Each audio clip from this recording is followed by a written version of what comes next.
Hello and welcome to this continuation of Hegel's lectures on the philosophy of world history. Today we are continuing with the final episode on Hegel's treatment of India, the second shape of the development of the idea in world history. And we'll be looking at two sections, India in the framework of world history and Buddhism and Lamaism. And these are the final two sections before Hegel makes the transition from India to Persia. So, it's been quite a journey going through the Indian continent, Philip, hasn't it? It has indeed. Okay, do you want to get us going with India in the framework of world history? Thoughts, Well, considerations? Hegel asks some key questions at the end here. Mm, What advance has the Indian world generally made as an advance of the idea in itself? It's the first question he asks. So, in broad terms, what does India contribute in terms of our understanding of the development of states and the idea in history and self-consciousness and freedom, and so forth? And then the second one is, does the Indian world stay connected to the rest of the world? And if so, in what way? Um, so Hegel begins with kind of like summarizing briefly what China was, and then kind of what India develops or brings into the picture. So China was, he calls it patriarchal whole. The wholeness or oneness is its basic characteristic. Makes sense, it's the first state, proper state in Hegel's eyes, and what it brings with it is like heavy organization. Like there is a coherence, a unity of some sort, bounding together of cultures and peoples, not just happen to be together contingently, but they form a necessary structure together. And then India comes along and just like throw this all out of the way, because it's all about the element of difference, or as he says, that of distinction. Um, mm. Yeah. so, So yeah, he's kind of summarizing the move, right, as like he's kind of sort of showcasing China to be like that moment of immediacy and India to be that moment of like the the dialectic moment of negation, right? That's sort of a very broad strokes kind of way, maybe right. of So if China is like the moment of identity, the immediate yeah, identity, India is like the mediated difference. That, yeah, exactly, yeah. Um, and then there was a little section that I quite liked. He writes, as you said, he says the Indian principle is the second element of the idea, namely that of distinction. And he says, as a human distinction that is said to be subordinate to the spirit of unity, it remains something merely natural and becomes a setting of the social classes in stone in relation to one another. So he's talking about, I think, the caste system here, right? So because the distinction was so ossified, there was only inequality, distinction, multiplicity, rationality, freedom, and a political condition can find no place here. So there's this interesting um there's like an immediate interesting dialectical relationship going on here because even though India is the sphere of distinction, it's these distinctions that are held fast and are yes. not allowed to develop. That is that is sort of the point Mm-hmm. of what the sphere of that this shape of world history that India is meant to capture. It's the fact that I guess maybe the distinctions aren't properly dialectical. I guess that's why there's no rationality or freedom Well, because I think the distinctions point simply one way, and that is towards more distinction. So Mhm. caste, more structure, more layers. It all points to one way and not bringing it all back to the whole. Like, how does this all reflect back on the unity of all? It seems But like a lot of, also yeah, just going okay, over yeah. and, yeah, But isn't it go also on. the thing? Isn't it also the fact? Isn't it also the absence of development? Right. It's to take the example Or it would again be from the absence of cast. the kind of development Hegel would Yeah. appreciate. There is certainly a development, but it's a development towards more difference instead of bringing it in difference and identity together in a synthesis. Hmm. Yeah. But on this, but for example, he talks about inequality, right? Yeah. And and so the topic of difference and inequality and the ossification of difference, just to take it back to the caste, that's the easiest example that I can think of to make this point.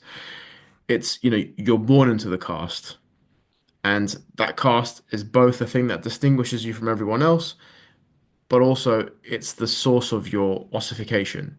You can never get out Right. of it. Yeah. There's no upward mobility, let's say.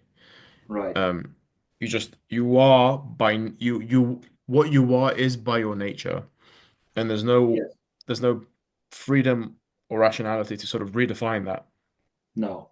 As you say, there's no mobility because the difference is overly emphasized, Yeah, right? and this You aren't taken out of that difference. You just rigorously put into it, like you're locked into it.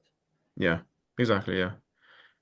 And I think there's something here about his use of the term ossification, and previously what he says that that this distinction remains something merely natural because he refers to nature as petrified intelligence.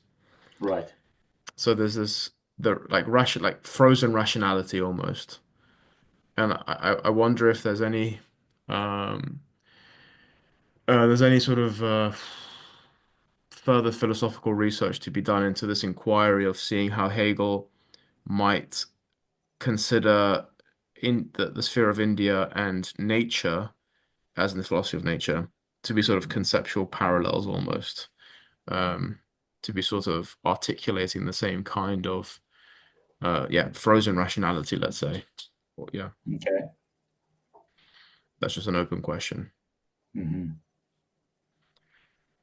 Um, so just to remind our listeners, the question that Hegel is asking is what advance has the Indian world generally made as an advance of the idea in itself? Um, so I guess in a way that's kind of the advance, is the expression of these differences. Um, that's it, really. I mean, the ossification of them is not really a part of the idea per se. It's a part of the understanding more, isn't it? Well, as he goes on to say later, a few paragraphs down, is that the distinction must go outward. And so the Indian Hmm. principle also has an external world, a world historical connection with others. So this is how it differentiates itself with China, which was more sort of inward looking and isolated, sort of keeping on with itself. The Indian uh, principle is more outwards looking. It is more Yeah, expansive and has some connections with others. And he then goes on to talk about um, how ancient Greeks and Romans, Egyptians all had sort of trades and connections with India, right? So it wasn't a foreign place to this side of the world. So they had um, done more to familiarize themselves with the wider world. And so in Hegel's mind, that's difference, moving itself has a momentum, outwards momentum. yeah, I right. suppose that's what it's bringing to the table. Yep. That's a nice and that's a nice example maybe of how the logical structure that Hegel sees is captured in the behavior of a people, let's say. Um, the idea that India is a sphere that captures the idea of the idea in its difference, and Mm-hmm. as such, it's the sphere that goes outwards.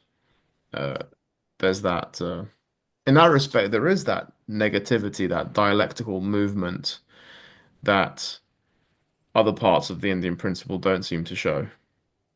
But then Mm-hmm. again, he says it's a mute, inactive expansion. He calls it a passive relationship. Um, this is the one, two, three, four, fifth paragraph. So.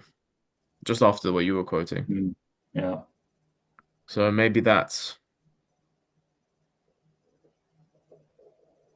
sort of Hegel holding that sort of Hegel saying, yes, they do have this outward principle because they're the expression of difference, but even in this case, it's still a sort of a muted, um, ossified outwardness. Well, maybe yeah, maybe the better way to put it is that it's an implied difference. So it's not something that makes itself overtly or explicitly known, but Mm, it's a more implied influence, right? yeah, It it spreads through its goods, it spreads through the language, right? But it doesn't spread through like explicit ideas so much. institutions. Yeah, even though later on this in this chapter, Hegel does talk about language Yeah, and Buddhism, right? Both of yeah, which he thinks did expand quite a lot. yeah, So, but that might not be the same as exporting the concept of democracy or something like that. yeah. It's hard to tell exactly where Hegel is sort of drawing the conceptual line uh, between these things. Mm-hmm. Um, but on this bit of so yeah, so there's quite a bit about trade, and then he talks a lot about the Indian diaspora and the way Sanskrit has sort of found its way as sort of the root language of all of Greek and Latin and the Germanic languages and Persian and Egyptian. Yeah. So here he seems like Hegel's in error Mm, because Sanskrit is not the ancestor of Greek, Latin, Germanic languages, but that Sanskrit together with Latin, Greek, and Germanic languages have a common ancestor. right. Yeah. So in that sense, there is a lineage, linguistic Yeah. one. So Yeah. there's a Proto-Indo-European group, but it's not that Sanskrit is kind of the foundation of the root of the other ones. Yeah. Now, does this sort of affect what Hegel says Um, that much? Because I don't think it does that much. Maybe not.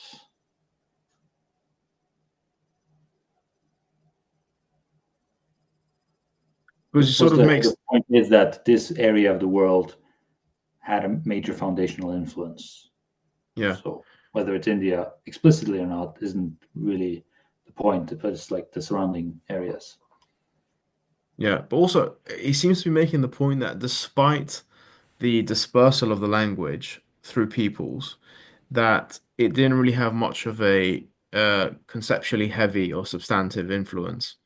So I'm looking at page 294, the beginning of the paragraph, where Hegel writes, this migration of peoples that we see only in the language is itself a silent, mute feature prior to all the specificity of recorded history. It is a silent dispersal into circumstances where there was no inherent or extant culture at all. Mm-hmm. So it's again what you were saying about the you know about the comparing sort of maybe trade to the expansion of, let's say, Buddhism. Is this Mm-hmm. sort of like, yeah, trade is an example of outward relations or international relations, but it's sort of like a really low level conceptual kind of relation where, and so it's not really significant with regard to the development of concepts that we're concerned about, like political institutions or religious ideas or artistic ideas or philosophical ideas. Mm-hmm. Yeah, maybe another way of thinking about this as well could be that, well, lots of language might have been exported, but not the kind of language that is self-reflective Hmm. or that aids in philosophical self-reflection. That kind of organization wasn't being exported or just wasn't there. So you might gain a lot of functions, but you don't know what those functions or words are doing beyond their immediate function. Right, yeah. And that seems to, yeah, okay, yeah. Yeah, he does have that point in the science of logic as well, right? About how German is particularly well suited to philosophy, right? Do you remember in the introduction? No, maybe it's the second preface. Anyway, but But like the language isn't sort of designed for it, or it just happens to be amenable to certain speculative moves. Yeah. yeah. I mean, to be fair though, he does say again in the last paragraph, however, this inference from the elaboration of languages to cultivation in general is wholly unwarranted. If the matter is viewed empirically, we indeed find the opposite. In Europe, very cultured peoples have a simple grammar. So I should Mm. have mentioned before because I think he thinks grammar is sort of the repository of the sort of the ideal aspect of language. Um, so at the same time, he thinks viewed from an empirical way, you don't really get very far by trying to rank civilizations according to the complexity or the fulsomeness of language or grammar. Which sort of begs the question of why we're talking about it for so long. Well, it seems like he's making the opposite point. Like the more intricate and sophisticated a grammar is, the less cultural development there is. And he makes the point at the end, quote, in times of their decline, the Greeks and Romans began to elaborate grammar. So the more elaborate your grammar is, the less cultivated you are. Well, yeah, yes, your culture is in decline. That's So, interesting. Yeah. so, so the heights of Greek art and philosophy wasn't because of the grammar; it was because of the ideas that were Yeah. being developed, right? Hmm. But it's afterwards, presumably, when there's less philosophical richness and artistic innovation, then people spend more time elaborating grammar, which just doesn't yield very much in terms of Mm. development of ideas. Yeah. Okay. Yeah. And that's the general sort of trend, isn't it, of languages to simplify. Mm, hard to say. It's a tough question. We should have a linguist on for someday. Superficially, yeah. Well, superficially, for example, I mean, I've studied quite a few languages, and I know for example in German, people will always say something like the genitive is sort of going out of use, and people just use the dative to sort of express the same kind of grammatical structure as the genitive. And in English, of course, it's hugely simplified. We don't use a lot of turns of phrases or grammatical expressions anymore. Um, No, but we're constantly developing new ones, like lots of synonyms and slang, basically saying the same yeah, thing yeah, in a different way. yeah. But that's not elaborate grammar. I suppose not. But Exactly. anyway, Therefore, yeah. it is the cultural flourishing. Exactly. That's my point. Yeah, we're in a period of cultural flourishing, despite what we Yeah, think. well, look around us. We got the memes and everything. Yeah, exactly. Yes. Memes are the perfect expression of the idea. All right, Certainly is an expression of difference. should we move on to Buddhism and Lamaism? Yes. So maybe we should preface this section with that Hegel doesn't spend a lot of time working on the conceptual roots No. here, Buddhism, and he kind of there's a lot of overlap between what should have been Hinduism, and he just kind of puts Buddhism like too closely with it, and then he spends a lot of the text sourced from travel logs, Yeah. which Yeah. is unfortunate. So all in all, it kind of leads, as a footnote reads here in the text, is that he just rushed this section. Yeah, He which is wasn't developing strange. it systematically. Which is strange because you would think Hegel would want to spend a bit more time on the section on these religions because that would be presumably something that he would think would be an interesting repository of the idea. Yeah, Um, but yeah, yeah, like you said, it ends up reading more like a series of anecdotes rather than a conceptual analysis yeah, of these ideas. yeah. The footnote also mentions, though, that there is a much better and fruitful discussion of Buddhism and Buddhist doctrine in his philosophy of religion. Yeah. So that's the place to I, go if you want that kind of. yeah.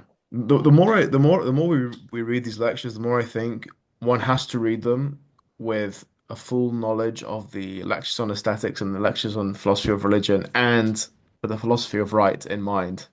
So you can sort of fill in all these conceptual gaps because Hegel is just sort of giving you, in many in many respects, it sort of reads like a combination of a history book and, as you said, a travel book, rather Yeah, than and the greatest hits of the idea in the last 5 millennia.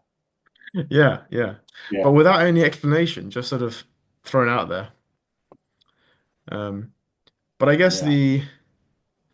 the second paragraph of this is kind of useful, um, where he sort of says. What was it? Yeah. We saw the Indian spirit as one of a dreaming that, in representation, splits into two extremes. We saw that in representation, this spirit goes wandering at random. Its foundation is the one of all things that casts itself about in a great many natural and spiritual shapes, consisting within itself the presentation of thoughts that are, on the one hand, still sensible, on the other, most profound. Hmm.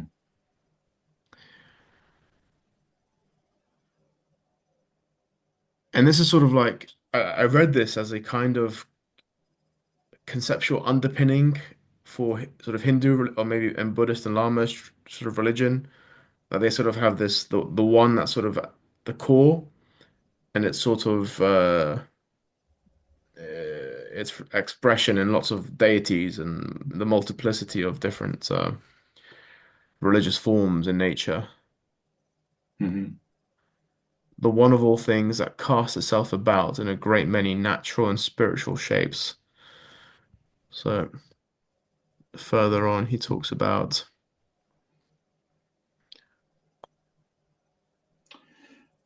So yeah, when he describes the Buddha, he writes, "quote He attained nirvana, that is, a condition of supreme abstraction in which spirit was immersed within itself, in which he no longer held fast to anything, was freed from everything, a condition we can, to that extent, call bliss.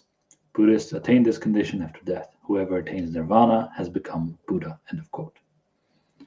Um, and like the conceptual stuff there is very different from Hinduism and the sort of dreamful expanse and plurality of sensuousness and spirits and nature and so on, right? This is a complete negation of all of that.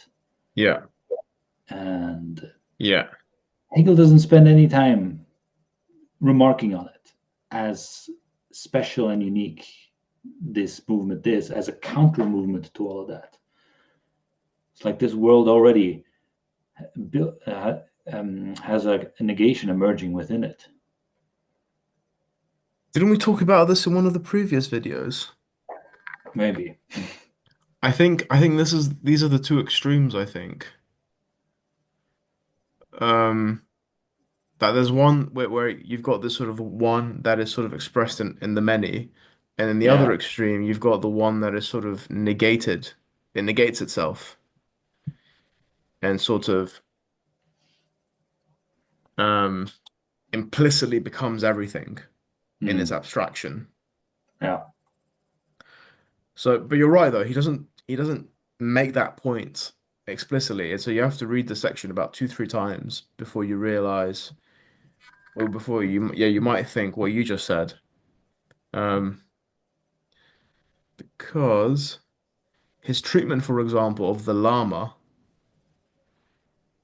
obviously stands out very like apart from his treatment of Hinduism, Hmm. right? So he says, the Supreme Lama is the one in whom God is present for them. And then he says the more specific point here is the great confusion, albeit one preferable to the Hindu view, that the dominion of a one over all the many gods, demigods and spirits is the foundation. And this is what you were saying before. He seems to be conflating the two. Like he's Hmm. just talking about how it's the one that's it's the sort of incarnation of God. And then in about 10 lines, he then sort of collapses it into the Hindu view Yeah, of the many gods. yeah, And it's actually it's all quite confusing, to be completely honest. yeah. Even the Buddhist account, the stuff I just read, he is very much sort of nested inside of Hinduist ideas, right? Of like, well, just as this footnote reads, Hindus regard Buddha as the ninth incarnation or avatar of their deity Vishnu. Some Buddhists regard Gautama as the reappearance in the world of a pre-existing transcendent Buddha nature, but the conception of him as ninth in a series is specifically a Hindu idea, right? Yeah. So there we have sort of like mm, kind of demigods or appearance of the divine within the mortal realm. So there is kind of more. Um, well, basically, that is more of a Hinduist trend rather than a properly Buddhist trend, which is complete separation from the natural. Yeah. Nirvana is to kind of overcome the whole natural cycle, right? Even of reincarnation itself. I wonder whether this unfortunate conflation is a result of sort of the exercise, the empirical exercise that Hegel is trying to do here, of trying to show the development of world spirit in these specific shapes Mm-hmm. and trying to make it fit all together. Because obviously you can't talk about India without talking about Buddhism and Lamaism. Um, but Hegel has a point to make about India, but he also has to deal with the realities of these other sort of religious modes of thought. And he kind of doesn't know how to square that circle, it looks like. Um, Another point might be that there's just more sophistication and conceptual development here than Hegel might be willing to admit, yeah. because there might even be semi quasi Christian trends going on with the Buddha, right? Where you have this synthesis of the divine and natural, one going or the divine sort of descending down in some fashion or form, right? Uh, Very heavily. There's also this this angle of enlightenment is Hmm. present there, right? That's also very modern. Uh, I mean, look, this is yeah. the this is the tension at the heart of this section, because Hegel actually kind of does say that in page 301. He says these people referring, I believe, to the Tibetans. Hmm. Um, distinguish themselves from the Hindus generally in virtue of their higher stance with respect to freedom. They know themselves in God, inasmuch as they situate God as a human being, and have a genial intuition of their God, and have thus arrived at a freer God, which is, I Hmm. think, exactly what you were intimating with regard to the sort of the proto-Christian um, sort of idea. Or was that not it? Yeah, yeah, yeah, yeah. Ah, so obviously, I mean, they are lectures as well, but Hegel is sort of giving us all these little points of analysis that don't really quite fit together, and he's trying to make them fit together because this clearly looks like a moment, if we want to call it a moment, of the Indian principle, Hmm. which doesn't really fit. Looks more like a development than a moment of it. It looks like Yeah. a step beyond rather Yeah. than just something that could be enclosed within it. Hmm. Um, yeah. Yes, and then Hegel goes on to talk about Mongols and Tibetans, and right, which kind of aren't really part of the Indian sphere, and yet they Yeah. are lumped together because he's short on time. He's got to get to move on to the next lecture. Lunch break is coming. He's got to wrap it up. Yeah. Again, Yeah. I think this is him struggling to set aside competing empirical material. Uh,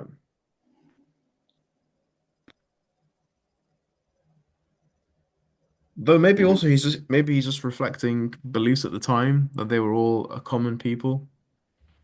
I don't know, maybe there was a history book that said that, the Mongols settled India. I have no idea. It's the kind of theory that could be current in the 19th century, right? Some lad explorer who's just come back from smoking his opium with a Yeah. mad theory. Yeah. Even though the editors of this volume also noticed that Hegel had better resources at his available to him. He could have written a better account here. Yeah. Yeah. Well, he didn't write it. No, sure, fair enough. He said Yeah. it out loud. Yeah. But yeah, that's all I have to say on Buddhism and Lamaism, to be honest, and this whole Right. section. Yeah, me too.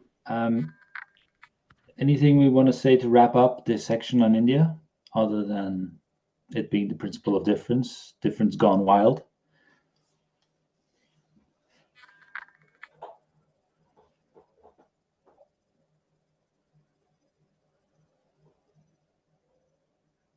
It's difficult to say more because the amount of conceptual resources that Hegel gives us are just very few.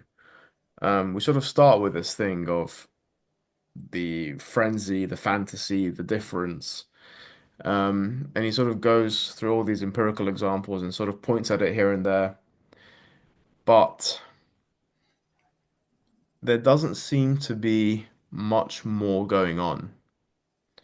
Like the initial conceptual move seems to have just been done at the very beginning of the text and of the chapter, and the rest of it is just trying to substantiate it by going through the different political institutions or religious institutions.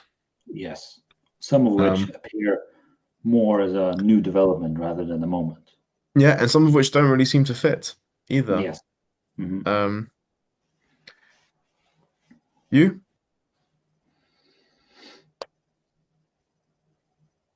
Um, yeah, I concur with you on mostly. I think maybe the um, the addition, the helpful addition in this section was the fact that Hegel acknowledges that India sort of was an influencing sphere around itself. It wasn't Yeah, just inwardly focused, but also outwardly focused. Right, yeah, it yeah, yeah, spread around, even if that spreading of influence was implied. Right, it's merely immediate. It still got around. yeah. As he says, they wildly inundate everything, not sweeping through the world in warrior tribes, but as an entire people, they come into a state of inner unsettled fermentation, and then restlessly expanding spatially by laying waste, they subject all to themselves. It's, it's inspiring stuff. So yeah, exactly. I think that's definitely really important. That he's obviously talking about this because he thinks they're hugely influential in the development of world spirit. Um, and that influence, as you said, yeah, it's not just a static influence; it's a dynamic influence Hmm. in the way they relate it to the external world. Um, and I wonder now. I'm very curious. I've got some ideas in my mind. I haven't read ahead, so I have no idea. But I have an assumption about what the next stage should be about Persia from a logical perspective. Um, and I'm curious to see if it's going to be that. Um, and I'll say it at the beginning of the next episode. You sure? You don't Yeah. want to make a prediction now? No. Spill your beans. No. I want to save it for the next one, but I want to see if Okay. I want to see how I want to see how it develops. I'm curious to see now because now we've got the first moment, we've got the second moment. So far, it's all very traditional, very conventional Hegelian philosophy. And in theory, okay, fine. In theory, Persia should be sort of like the negative unity. It should be the negation of this ossified difference. Um, and there are a few ways I can think about how that might be couched conceptually. Hmm. Maybe it's a dynamic difference, maybe it's a difference, maybe like uniting the Chinese principle and the Indian principle. You've got the one ruler who sort of is sort of the reflection of the people, but everyone's difference is acknowledged in a sense through the one ruler instead of being reduced to them. Um, I said what I think. That's it. Yeah. Well, I predict that it's going to be a sort of a going back to the Chinese principle from an Indian principle. So you go back Okay. to identity from difference, and you create a new synthesis or a concrete form of the two. Hmm. Okay. Something along those lines, I suspect. All right. But there's got to be more to it, as we shall have to see. Well, let's see. To be honest, my hopes are not raised. Okay then. Well, on that sort of optimistic ending. Wow, man. No, I'm sorry. It was This is the drama of world spirit. The I theater of know. history is unfolding before us. I know, but I would expect more from the slaughter bench that is history. I think it's coming up. Yeah, I can't wait. right. All Well, right then. people, thanks for tuning in. And make sure to join us next time when we begin with the wonderful realm of Persia. Bye Indeed. bye. Bye bye. Cheers.